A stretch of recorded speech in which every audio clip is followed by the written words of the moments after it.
Bueno, buenos días. Pues nosotros el día de hoy les vamos a presentar los resultados de nuestra investigación en el proyecto STEAM.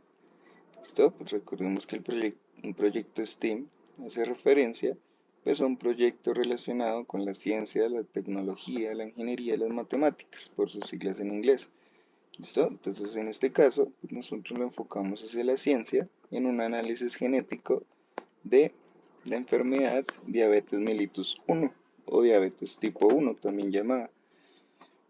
Los integrantes que les vamos a exponer el día de hoy pues van a ser, en este caso pues ustedes se presentan, yo me voy a presentar, John Sebastián Valencia del curso 801, ¿cierto?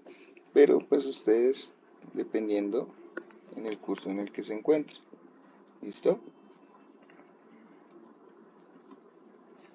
Bueno, nuestro proyecto STEAM se basó principalmente en la investigación de datos teóricos de una base de datos que se llama NSBI, por sus siglas en inglés, National Center for Biotechnology Information, la cual pues nos permitió, listo, hay que hablar en pasado porque pues eso ya lo trabajamos, listo, y nos permitió pues adquirir una serie de datos genómicos, es decir, datos a partir de todo el material genético, datos de toda la secuencia de ADN, ¿listo? Y datos transcriptómicos, quiere decir que toda la información que podemos encontrar en el ARN y las proteínas. Entonces, todos los procesos de transcripción y traducción que podamos evidenciar con todos esos datos teóricos que se suben a esta base de datos.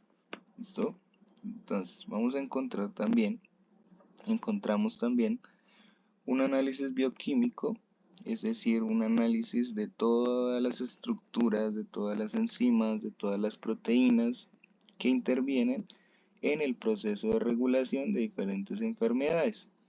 ¿Listo? Entonces, pues ya vamos a ver cómo es que se hace ese análisis bioquímico.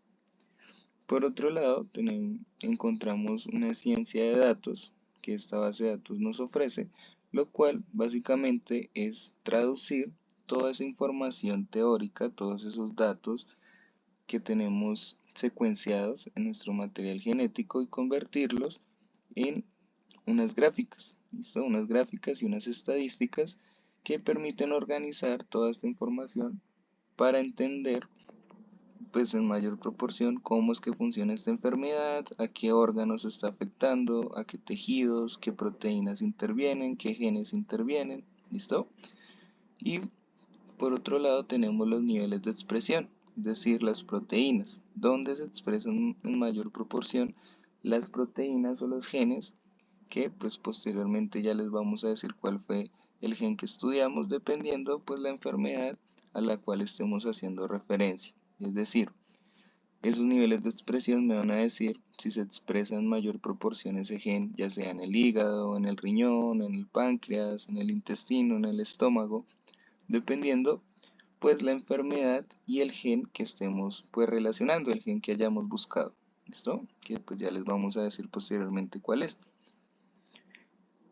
También encontramos en esta base de datos, en NSBI, encontramos interacciones moleculares, es decir, cómo se va conectando toda esa información del ADN, todos los nucleótidos, todas las bases nitrogenadas, que son en sí moléculas químicas, cómo interactúan con los diferentes procesos, las diferentes células, las diferentes proteínas que son necesarias para la regulación de diversas enfermedades.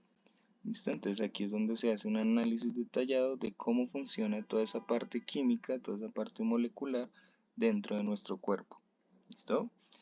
Y por último vamos a encontrar en esta base de datos, encontramos una gran variedad de bibliografía científica, es decir, todos los artículos científicos, todos los libros, todos los estudios, ¿listo? Los reportajes, entre otras cosas, ¿listo? Que se han dejado registro por diferentes universidades, diferentes institutos, diferentes entidades, empresas que se encargan de ir subiendo esta información, de ir aportando a toda la comunidad científica esta información para generar nuevos datos, nuevas estrategias, nuevos medicamentos, nuevas terapias. Entonces, por eso es muy importante esa bibliografía científica. ¿Listo? Y en base en eso, pues nosotros también podemos estar informados y actualizados de cómo se han venido desarrollando pues las diferentes técnicas o procesos de tratamiento de estas enfermedades. ¿Listo?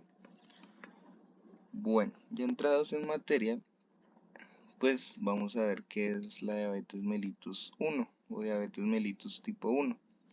Entonces, la diabetes mellitus tipo 1, pues sabemos inicialmente que hay dos tipos de diabetes. Hay la tipo 1 y la tipo 2.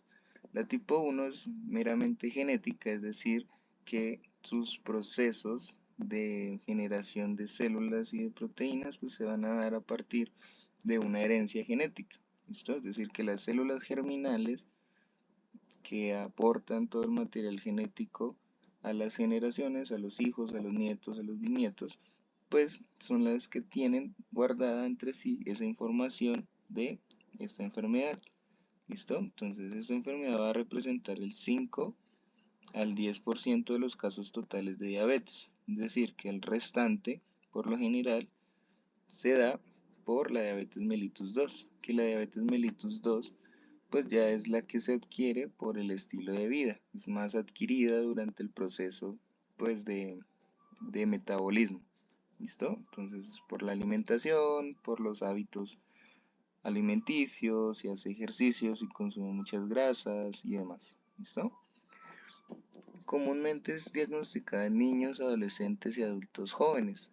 Entonces, como esos síntomas se presentan en una temprana edad, entonces por eso la mayor cantidad de diagnósticos pues se presenta en estas edades tempranas. Y como dijimos que era meramente genético, es decir, que se transmite toda esa información genética a las generaciones, entonces por eso es que se les hacen esos estudios a niños, adolescentes y adultos jóvenes. ¿Listo? Las causas genéticas de esta enfermedad vamos a encontrar que tenemos la predisposición hereditaria, es decir, toda esa información, toda esa disposición de proteínas, de células que se encargan de la producción de esta enfermedad, pues va a ser estudiada en esas células de tipo hereditario, en las células germinales. ¿Listo? Por otro lado, tenemos asociación con genes como el HLA-DR3 y el HLA-DR4, ¿listo? Que son los genes principales en la producción de insulina y glucagón, que son hormonas necesarias para el proceso de regulación de azúcar en la sangre. ¿Listo? También puede activarse por virus o factores ambientales, es decir, que la enfermedad puede estar silenciada, puede estar inhibida, pero puede activarse por algún virus que se presente en la persona que pueda afectar el sistema inmunológico, por lo tanto, pues activa la ruta de generación de diabetes mellitus 1. ¿Listo? O factores ambientales. ¿Listo? Factores ambientales como cuáles. Entonces, consumo excesivo de azúcar, consumo excesivo de lípidos, de grasas, de proteínas, que puedan afectar a la generación pues de los genes que regulan pues el nivel de azúcar en la sangre. ¿Listo? Por otro lado, tenemos que es una enfermedad autoinmune. ¿Listo? Entonces la idea es que ustedes les interactúen con el público, ¿cierto? Con los demás estudiantes. Entonces ustedes pueden ahí preguntar como, bueno chicos, ¿qué es una enfermedad autoinmune o qué consideran ustedes que es autoinmune? Entonces ellos van a dar ideas, entonces ustedes les dicen, sí, muy bien, sí. Entonces, pero ustedes pues lo que van a hacer es empaparse como tal de ese tema y pues lo van a poder explicar de una manera más detallada. ¿Listo? Entonces en este caso se presenta como una enfermedad autoinmune. ¿Listo? Principalmente porque el cuerpo pues va a atacar a unas células que se llaman las células beta del páncreas. ¿Listo? Es decir, que el sistema inmunológico está directamente relacionado con el sistema endocrino. ¿Listo? Que es el productor de estas hormonas en el páncreas. ¿Listo? Y que permiten pues regular todos esos procesos de la producción de la enfermedad de la diabetes mellitus 1. ¿Listo? Podemos encontrar unos síntomas para identificar pues esta enfermedad como la sed excesiva, la pérdida de peso, la fatiga y la micción frecuente. Es decir, que las personas, ¿qué es micción? Pues ir al baño, ¿cierto? Ir a orinar. Entonces, quiere decir que las personas que constantemente pues están yendo al baño, pues podrían llegar a tener los niveles altos de azúcar en su sangre, ¿listo? Pero pues son síntomas que posteriormente pues hay que hacerles un diagnóstico para identificar si verdaderamente es esa enfermedad o puede ser otro tipo de síntomas o patología, ¿listo? Y también tenemos los factores de riesgos genéticos y hormonales. Entonces, aquí en estos factores de riesgo genéticos y hormonales vemos que van a haber alteraciones en diferentes hormonas, en este caso hormonas inmunorreguladoras, que son pues las encargadas de regular tanto procesos en el sistema inmunológico como procesos también a nivel de páncreas, de órganos, de tejidos. ¿Listo? Entonces, en este caso, estas alteraciones pues pueden provocar que se aumenten los niveles de azúcar en la sangre o que disminuyan más de lo normal esos niveles, que también es malo, ¿cierto? O sea, no es bueno tener, digamos, niveles muy altos de azúcar, pero también no es bueno, ¿cierto? Tener niveles tan bajos de azúcar, porque también el sistema queda muy expuesto, queda muy susceptible, pues a esa desregulación en los procesos de azúcar en la sangre, ¿listo? En este caso, esas hormonas de las que vamos a encontrar principalmente relacionadas a la enfermedad, pues va a ser la insulina y el glucagón. La insulina va a regular los niveles altos de carbohidratos, de glucosa en la sangre, y el glucagón va a regular todos esos niveles bajos pues, de azúcar en nuestra sangre o en nuestros diferentes órganos o tejidos. ¿Listo? ¿Cómo se hace el diagnóstico de esta enfermedad? Entonces, el diagnóstico de esta enfermedad se hace inicialmente con pruebas de sangre. Entonces, cuando van al médico, las personas que quieren hacerse un examen para esta enfermedad, pues lo que hacen es tomar una muestra de sangre en ayunas principalmente y miden pues el nivel de glucosa que hay en esa muestra de sangre. Si los resultados adquiridos son mayores o iguales a 126 miligramos sobre decilitros, quiere decir que la persona puede estar sufriendo pues de esta enfermedad o tiene los niveles muy altos de azúcar en su sangre. ¿Listo? Y por otro lado tenemos una prueba aleatoria que digamos que si los resultados salen mayores o iguales a 200 miligramos sobre decilitro, quiere decir que la persona pues puede adquirir también esta enfermedad. ¿Listo? ¿Qué es la prueba aleatoria? En diferentes órganos, en diferentes tejidos, se extraen también sangre o toman una muestra de proteína de diferentes órganos, principalmente pues el páncreas, el riñón, el hígado, ¿cierto? Y pues hacen digamos que un barrido molecular para adquirir pues estos datos expresados en esta prueba. ¿Listo? ¿Qué me indican esos niveles? Que la glucosa, los niveles de glucosa en sangre están muy altos. ¿Listo? Por lo tanto, pues puede producirse la diabetes mellitus 1. ¿Listo? O puede tener la persona esa enfermedad. La prueba de hemoglobina A1C es una prueba que se hace principalmente en esta proteína, como su nombre lo dice, en la hemoglobina, que es la encargada de fijar, ¿listo?, el hierro en la sangre, es decir, toda la parte del sistema inmunológico que está relacionado a la producción de hormonas y proteínas que regulan pues ese proceso de, de síntesis, ¿listo?, o de recepción de carbohidratos pues en nuestra sangre. ¿Listo? Entonces es muy importante mantener una buena regulación en cuanto a esta proteína. Entonces si hay fallas en esta proteína, que por lo general da como resultado mayor o igual al 6,5%, pues va a indicar un diagnóstico positivo y más detallado de esta enfermedad, de la diabetes mellitus 1. ¿Listo? Por último, en cuanto al diagnóstico, tenemos las pruebas de anticuerpo autoinmunes. Es decir, que toman una muestra de sangre directamente del sistema inmunológico, extraen todos los anticuerpos y si hay presencia de anticuerpos que generen, digamos, una regulación en diferentes proteínas, pues a partir de esa medición de esos anticuerpos, pues pueden dar unos datos específicos que me permiten, o bueno, que les permiten a los médicos decir si la persona puede estar sufriendo de esa enfermedad o no. ¿Listo? Entonces, ¿qué es un anticuerpo? Pues ahí los estudiantes, o sea, su público, puede que les pregunten, pues, cuál tipo de anticuerpo o qué es un anticuerpo. Entonces, ustedes tienen que ir preparados para contestar, pues, esa pregunta. ¿Qué es un anticuerpo? Básicamente son células del sistema inmune que se encargan de regular diferentes procesos. Por lo general actúan como defensas, ¿listo? Ante virus, bacterias, proteínas que pueden afectar a un órgano en específico, a un tejido en específico o pueden causar algún tipo de mutación o algún tipo de enfermedad, algún tipo de patología en la persona. ¿Listo? Entonces, en este caso, ¿cuáles son esos tipos de anticuerpos? Entonces tenemos el anti-GAT. ¿Qué quiere decir anti-GAT?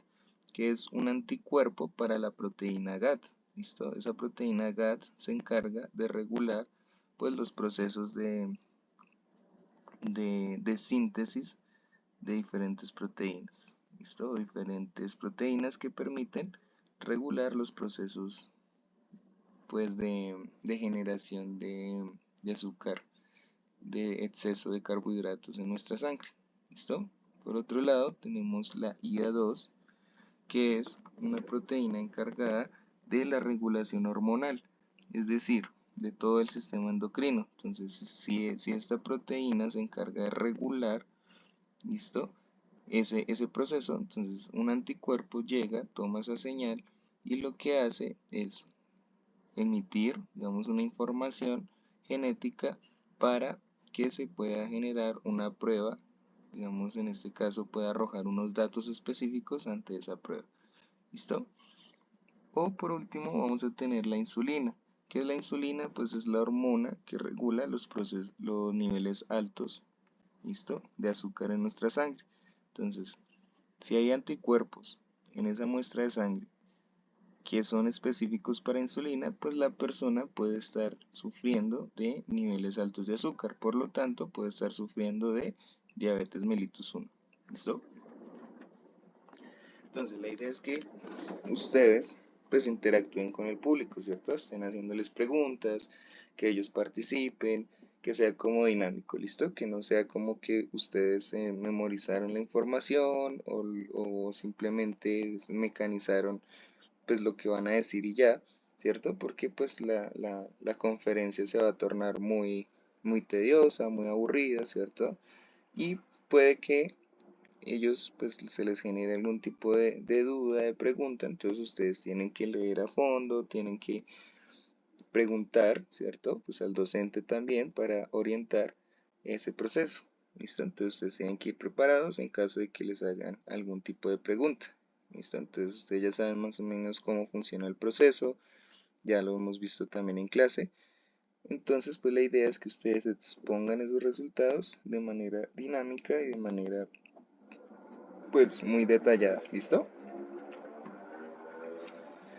Bueno, la siguiente parte es en cuanto al análisis genético. Entonces ustedes tienen que decir aquí lo siguiente. Entonces, nosotros analizamos el gen que es este que vemos acá en amarillo, ¿cierto? El HLA-DR3. Ese gen lo pusimos en nuestra base de datos, ¿cierto? Lo buscamos allí y lo que hicimos fue un análisis de ciencia de datos, es decir, traducimos toda esa información teórica de este gen a esto que vemos acá al lado izquierdo, que es una gráfica de niveles de expresión. ¿Listo? Entonces aquí en esta gráfica yo puedo encontrar los picos más altos, ¿cierto? Los gráficos más altos me están indicando que este gen se está expresando o está en mayor cantidad, en mayor proporción, principalmente en estos órganos. Entonces tenemos acá este que es el intestino y este que es el riñón. ¿Listo? Son los dos más altos. Pero por acá también tenemos glándula adrenal, tenemos acá páncreas, estómago, ¿cierto? Entonces es muy importante mantener esos picos, ¿listo? Acá para determinar en dónde es que se está mostrando más este gen, el HLA-DR3. En este caso, en intestino y riñón. Y pues tiene sentido, porque si estamos hablando de diabetes mellitus 1, pues que principalmente intervienen por cambios en este gen, pues lo vamos a encontrar en el estómago, ¿cierto? Que es donde se metabolizan todos los alimentos, o en el intestino, que es donde se degradan todas estas azúcares que aumentan los niveles de, pues en nuestra sangre, ¿listo? Y por lo tanto, pues podemos estar expuestos a un tipo de diabetes, ¿listo? Y en el riñón, pues podemos encontrar también expresado este gen debido, pues a que cuando consumimos mucho azúcar, pues ese azúcar también queda en una serie de residuos que se van hacia el riñón y pueden generar unas masas, ¿cierto? Que pueden generar posteriormente tumores o algún tipo de cáncer, ¿cierto? O también pueden afectar a los procesos de regulación de insulina y glucagón, es decir, que esos niveles altos y bajos de azúcar en nuestra sangre pues no van a tener un proceso adecuado de regulación. ¿Listo? Entonces, en cuanto al análisis genético vamos a encontrar que se influyen pues principalmente los genes del complejo HLA de QDR. ¿Qué es este complejo? Básicamente es un complejo que interviene en el sistema inmune conectado a el páncreas, ¿listo? A la segregación de hormonas en el páncreas. Entonces, insulina y glucagón, que ya pues los explicamos, ¿listo? Por otro lado, tenemos que los parientes de primer grado tienen un riesgo del 5 al 10%, es decir, parientes como los hijos, ¿cierto?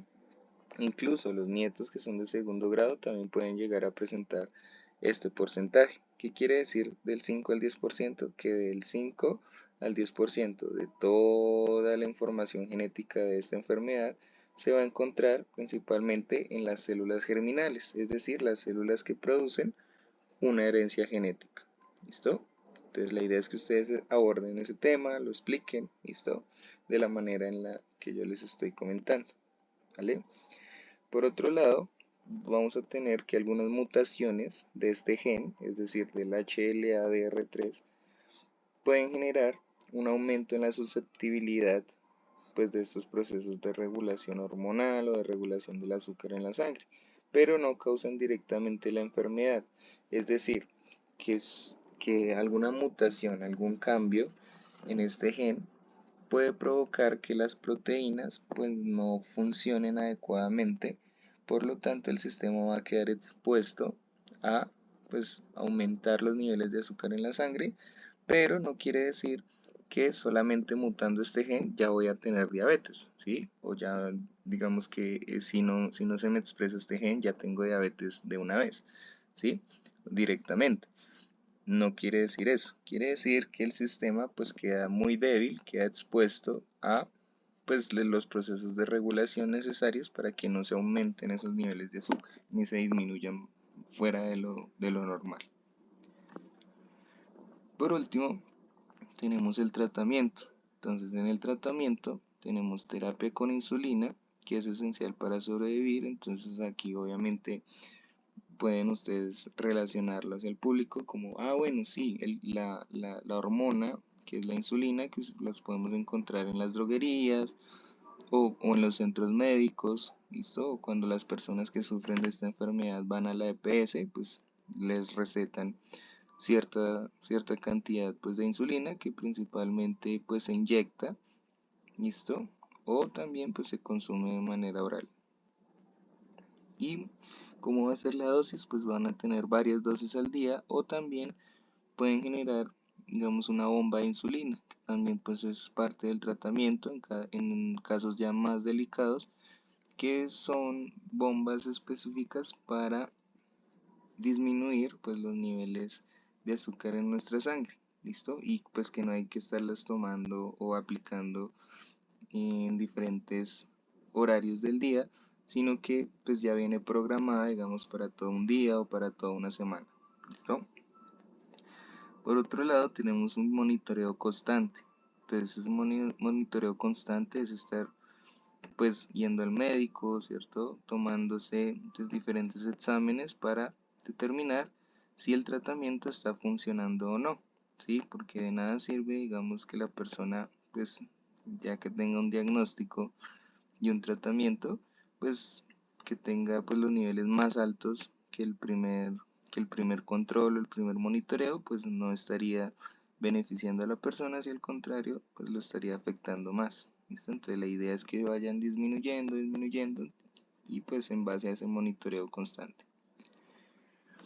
Por último, tenemos el estilo de vida saludable. ¿Listo? Entonces en este estilo de vida saludable hacemos referencia pues a una dieta equilibrada, es decir, no consumir tantos carbohidratos, tomar digamos que asesoría de un nutricionista, ¿listo? Para regular todos esos procesos de metabolitos que producen pues que se generen unos altos niveles de glucosa en nuestra sangre, ¿listo?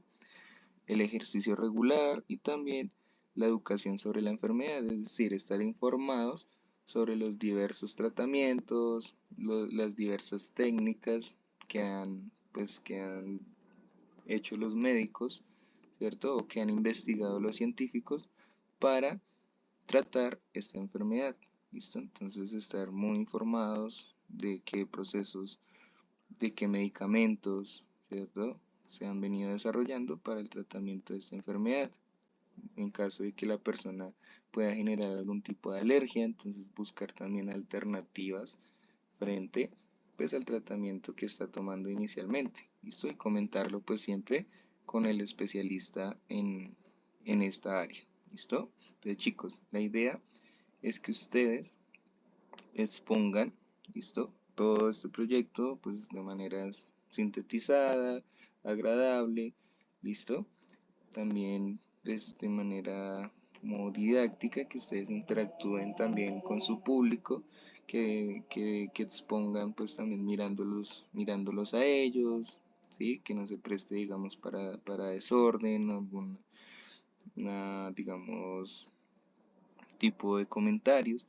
Listo, la idea es que ustedes los mantengan muy entretenidos, ¿cierto? Muy, digamos que pueden utilizar diferentes herramientas de discurso frente a ellos, pues para que no se torne, digamos, aburrido esta presentación de estos resultados. ¿Listo? Entonces, así como yo les decía, cuando yo los saqué al salón y les explicaba cómo podían también interactuar con los demás para hacerlo, digamos, de una manera más agradable, haciéndoles preguntas, que ellos contesten, ¿cierto?